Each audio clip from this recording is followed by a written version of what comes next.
अरे माँ जी, जल्दी चलिए, देखिए आपके घर के बाहर एम्बुलेंस आई है।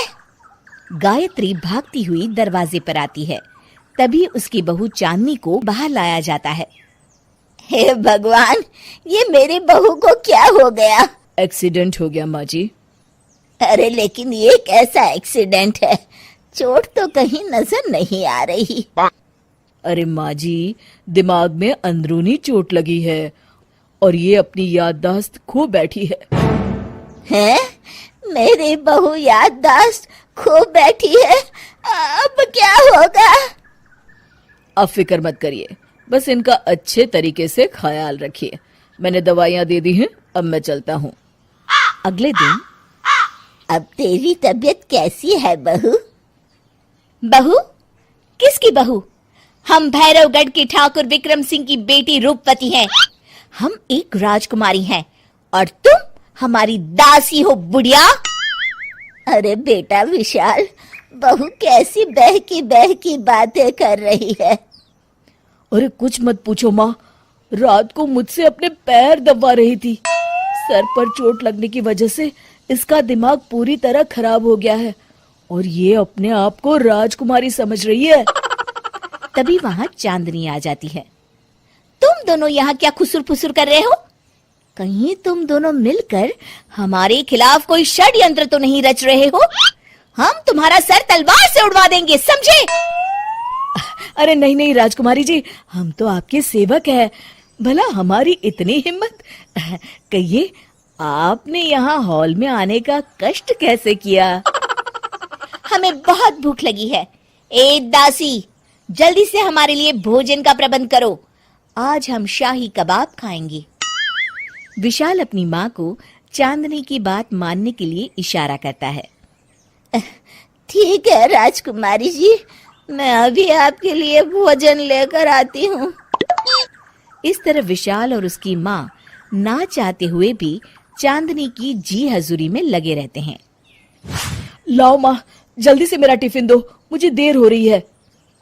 अरे ठहर जा, जरा दम तो लेने दे मुझे। सारे घर का काम मुझे अकेली को करना पड़ता है। तेरी बीवी तो राजकुमारी बनी बैठी है, सारा दिन हुक्म चलाती रहती है। अरे माँ, मेरा भी तो यही हाल है।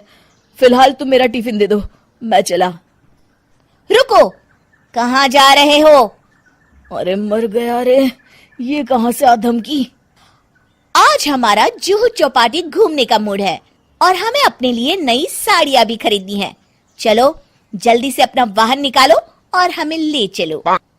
अरे अब तो मैं गया काम से। अगर आज मैं वक्त पे ऑफिस नहीं पहुंचा तो मेरा बॉस मुझे नौकरी से निकाल देगा। मरता क्या न करता। आखिरकार विशाल चांदनी को घुमाने ले जाता है और चांदनी अपने लिए ढेर सारी शॉपिंग भी करती है। ए दासी, टीवी पर कपिल शर्मा के आने का समय हो गया है, जल्दी से टीवी शुरू करो।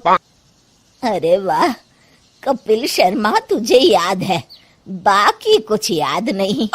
बहू तू तो बड़ी चालू लगती है, अपने फायदे की हर चीज तुझे याद रहती है। मैं तो तेरी इस अजीब बीमारी से परेशान हो गई हूँ। अगले दिन, अरे डॉक्टर साहब, आप इतने दिन से मेरी बहू का इलाज कर रहे हैं, लेकिन उसकी बीमारी तो सुधरने के बजाय और बढ़ती जा रही है। अरे माँ जी, ये दिमागी बीमारी है। बेचारी की याददाश्त चली गई है, वापस आने में थोड़ा वक्त तो लगेगा ही ना। गायत्री डॉक्टर से बात कर ही रही होती है कि तभी उसकी पुरानी सहेली शीला वहां आ जाती है।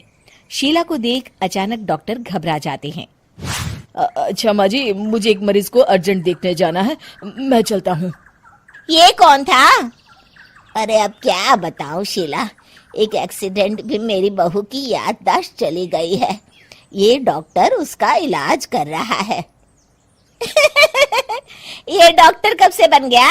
अरे ये तो चमन पान वाले का लड़का है, सारा दिन नौटंकी करता रहता है। अच्छा तो ये बात है, अब मैं समझी। मेरी बहू और ये पान वाले का लड़का दोनों मिलकर मुझे बेवकूफ बना रहे थे। चल तू मेरे साथ।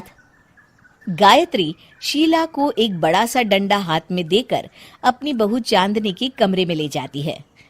बहू, ये मेरी सहेली है, एक डॉक्टर है। इसने तेरे जैसे न जाने कितनों का इलाज 2 मिनट में कर दिया है।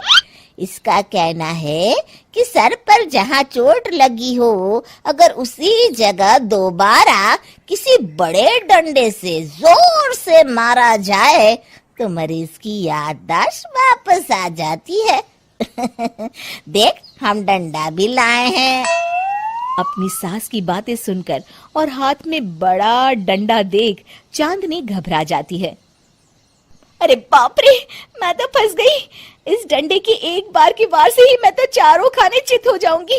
अब क्या करूं, क्या करूं, क्या करूं? लेकिन गायत्री, डंडा सर पर ठीक उसी जगह लगना चाहिए जहाँ चोट लगी है। अरे तू चिंता मत कर, 2-4 बार मारूंगी तो एक बार तो सही जगह लग ही जाएगा ना। चल बहू, तैयार हो जा।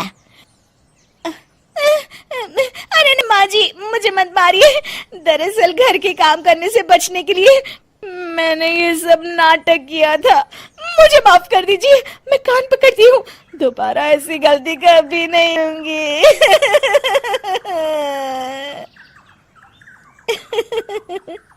क्यों दोस्तों, कहानी कैसी लगी हमें जरूर बताइएगा।